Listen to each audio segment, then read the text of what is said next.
Mamtaji's silence speaks about her involvement, and she starts her third term with her blood on her hands. Bengal में post polling हिंसा रुकने का नाम ही नहीं ले रही। ममता जी के हाथों में खून लगा है। प्रेस कॉन्फ्रेंस में श्री जेपी नड्डा ने कहा, और ऐसा कहने के पीछे वजह यही है कि बंगाल में हुए पोस्ट पोलिंग हिंसा में अब तक 12 लोगों की मौत हो चुकी है, पर ममता बनर्जी ने 36 घंटे तक इस विषय में कुछ भी नहीं कहा, कोई भी एक्शन नहीं लिया।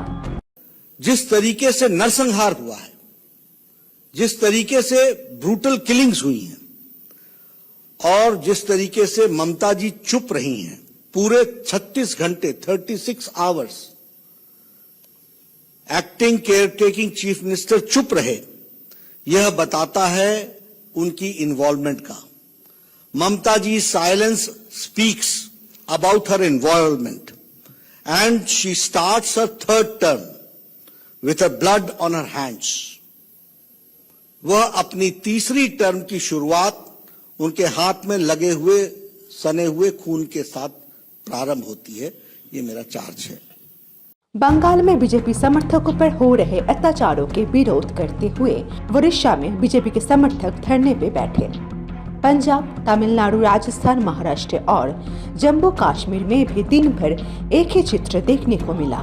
बीजेपी के सर्वभारतीय सभापति जेपी नड्डा ने प्रेस कॉन्फ्रेंस में इन हिंसाओं के विषय के ऊपर रोशनी डालते हुए कहा कि बीजेपी समर्थकों के साथ उनके घर वालों को भी टारगेट किया जा रहा है, खासकर घर के महिलाओं के ऊपर हो रहा है अत्याचार। इसके साथ ही उन्होंने ये भी कहा कि पश्चिम बंगाल महिलाओं के लिए सबसे ज्यादा असुरक्षित जगह है।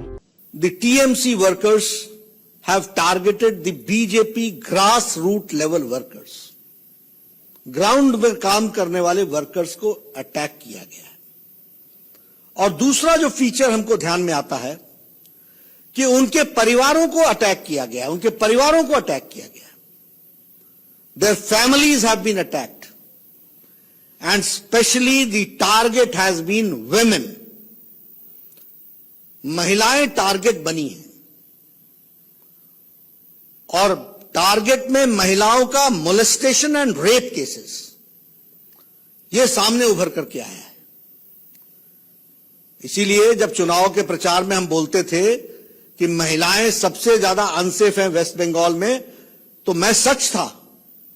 हम जनादेश का सम्मान करते हैं, लेकिन जनादेश से सच्चाई छुप नहीं सकती।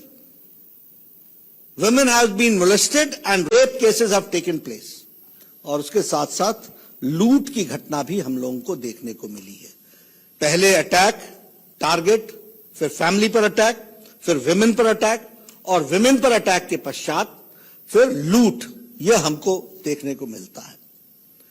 When I talk about 1946, it was British Raj, और उस समय भी ब्लड बहा था, and the soil of Calcutta and West Bengal वो ब्लड से सना था। और आज भी जब मैं देखता हूं तो the red blood of people of Bengal वह हमको 2 तारीख के बाद देखने को मिलता है। और इसलिए मैं ये कहना चाहता हूं कि जहां मैं इसकी भर्त्सना करता हूं, वहीं प्रजातांत्रिक तरीके से इन सब जो कुत्सित विचार हैं, जिसको मैं कहूंगा कि इनटॉलरेंस के विचार हैं, असहिष्णुता के विचार हैं, इनको हम नस्तो नाबूद करेंगे, यह मैं आपको बताना चाहता हूं।